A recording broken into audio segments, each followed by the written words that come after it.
Hi, everybody. I am the owner of Pure Barre San Marcos, and it is a franchise. We're part of the exponential family of companies that includes Club Pilates, Cycle Bar, things like that. But each studio is independently owned and operated. So that's where everything is a little bit different. So people always ask me how I got into this. I have always been an athlete in my life. Being active and outside has been really important to me my entire life. I've done lots of different things, including 5Ks with my family. One of my biggest things that I'm most proud of is the Red Spoke. It's a bicycle ride that's 300 miles in 5 days from Seattle to Spokane. And I've actually done that one twice. And it was an amazing experience to see that part of the country from the back of a bicycle instead of, zipping through 70 miles an hour. It was also a great challenge just to be out there, sometimes on the road by myself, alone with your thoughts, nothing to do but just pedal and keep going. And so that idea of pedal and keep going has been a big part of my life too. It also became kind of a family thing for my husband and I and our daughter, Abby.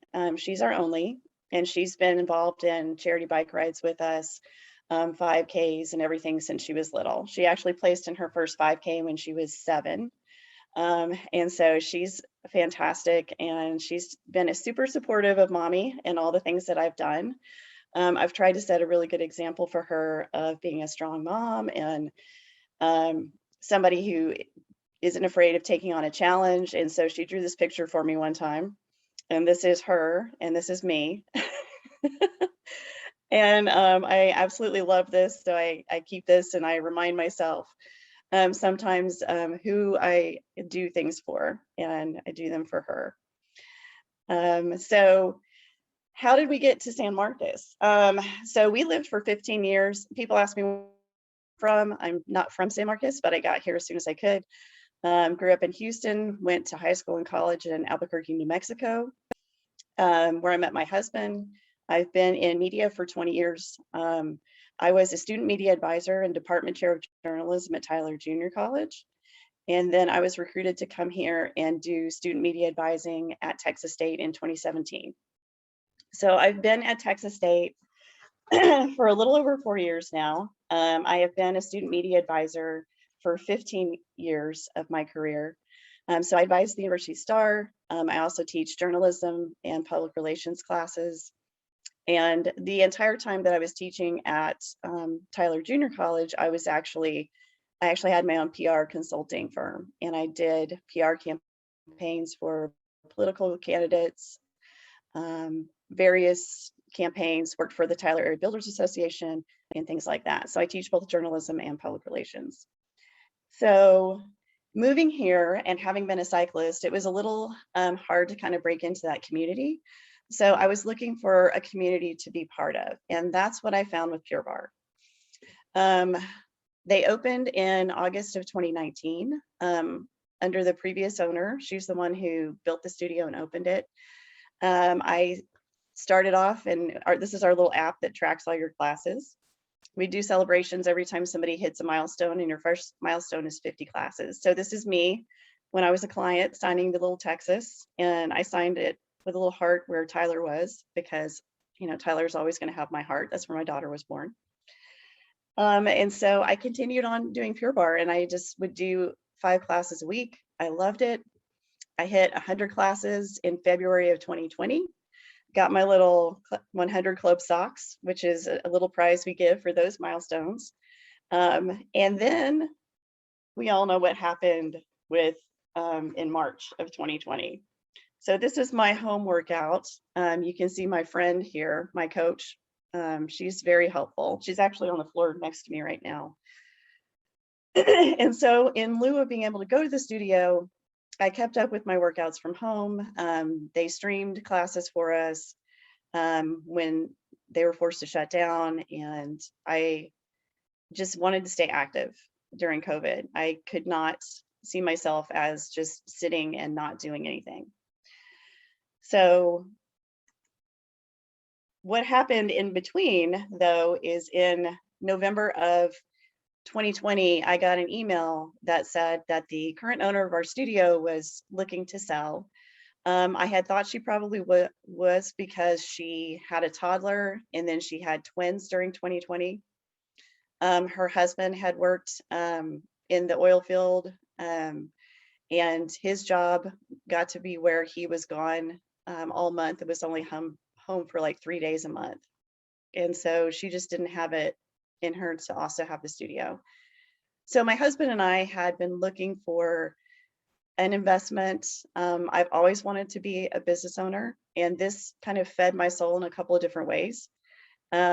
Helping people reach their fitness goals. There's also a retail component to it that I love.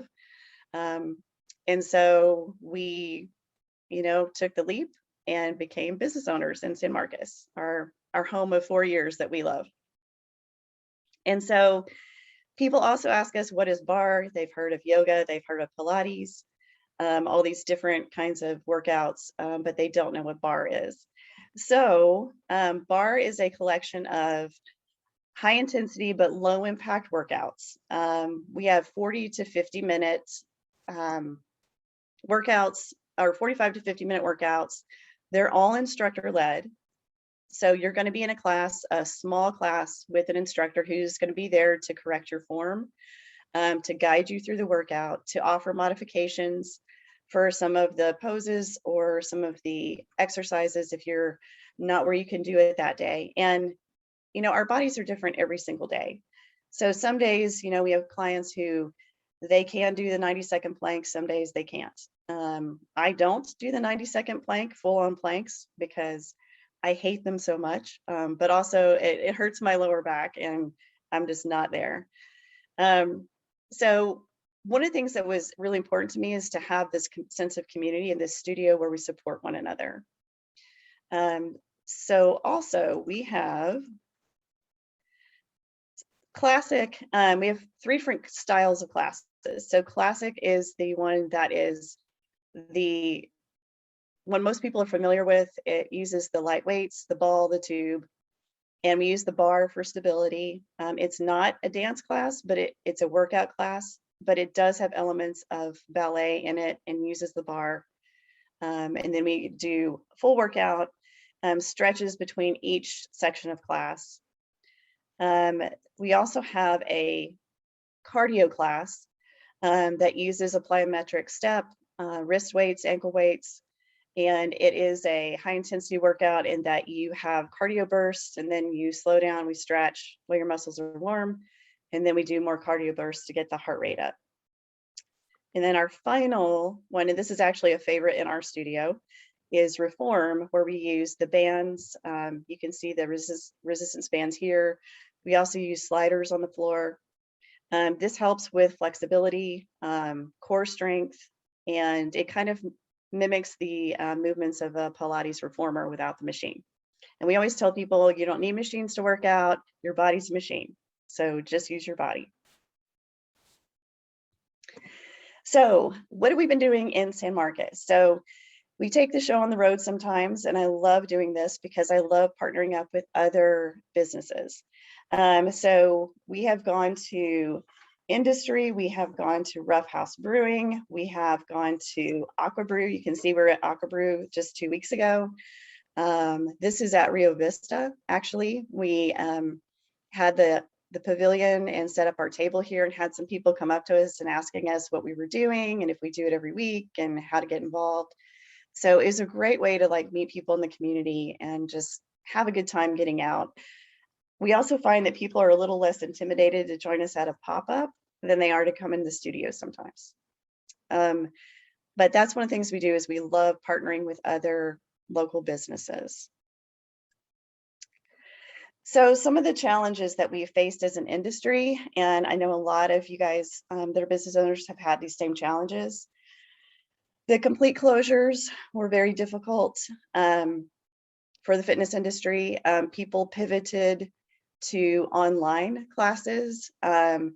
We have a thing called Pure Barre Go, which our corporate offers, and it's a much less expensive option than coming into the studio. So we saw some people migrate from the studio community to just being online. We had to limit class sizes, which of course means we can't have as many members in a class. One thing that people don't realize is that the fitness industry was probably one of the best prepared for something like the cleaning procedures that we have to go through for COVID, because we clean everything all day, every day anyway. We have foggers and we have wipes and we have disinfectants, and all those things were just part of normal life even before COVID happened. We also had mask wearing. You know, a lot of people didn't want to come into the studio wearing masks. So that was an issue. So we lost some people with that. And what this meant is for studio fitness, which is what we are considered, that loss of community, which is such a big part of what we do, is we bring people together in this supportive community. We cheer each other, you know, when we reach goals, we mark milestones, and we didn't have that. And so all these things meant a loss of members, which has been devastating for the fitness industry. There is something that's working its way through Congress right now called the GYMS Act. We're trying to get some specific support for fitness facilities, because there has been support given to music venues, there has been support given to restaurants, but there has not been the same support given to brick and mortar fitness facilities. Their response was, you know, you guys could pivot online classes. The problem was nobody's going to pay, you know, $120 for a membership when they're going to take stuff online. We did have some members that stayed with the studio through 2020 and then canceled in early 2021 because they just didn't see themselves coming back. Like, they wanted to support the studio, but then they weren't getting what they needed either. So that's been incredibly challenging for us as an industry. So challenges facing my studio specifically is our member count was not what it was told to me that it was in January when I took over. It was actually half of what the previous owner told me. We also had challenges with the PPP process. We did eventually get PPP loans, but it took a lot of back and forth because it took a while for the government to recognize that ownership was going to change of some businesses during this whole process, and that I had to convince my own bank that PPP loans were tied to ownership and not the business itself. And so even though the previous owner got a loan, I should also be able to get a loan, and eventually we did. We're still going through ERTC and haven't seen a dime from that.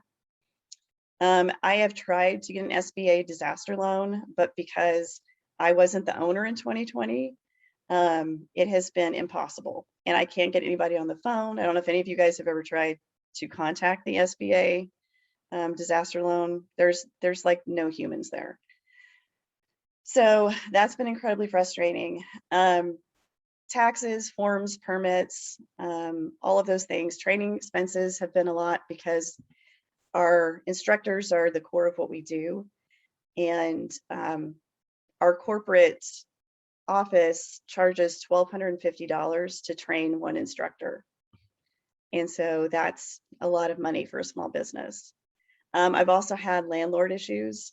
We are in the Linden shopping center, and we have had 2 water leaks. The last heavy rain that we had, they had replaced one of my windows and apparently didn't seal it correctly, and it leaked and destroyed one of my baseboards and a fixture table that I had just bought, and they're refusing to pay to fix it. So that's good times. One of the other challenges that I have is the amount of things I have to interface with on a daily basis. These are all of the portals that I have to log into every single day to run my business. And as I mentioned before, I have a full-time job at Texas State. And so this has been overwhelming, to say the least. And which brings me full circle to my inspiration. it's been difficult to try to juggle it all. And so that's one of the challenges that I've had as a small business owner is my daughter made the high school volleyball team at Canyon High School this year. So we were also traveling for volleyball. She's a middle blocker. Go Abby. And it's just been rough. So, and it's hard not to get discouraged at this point because I'm 10 months in and I'm still having some of the same challenges. So that's it.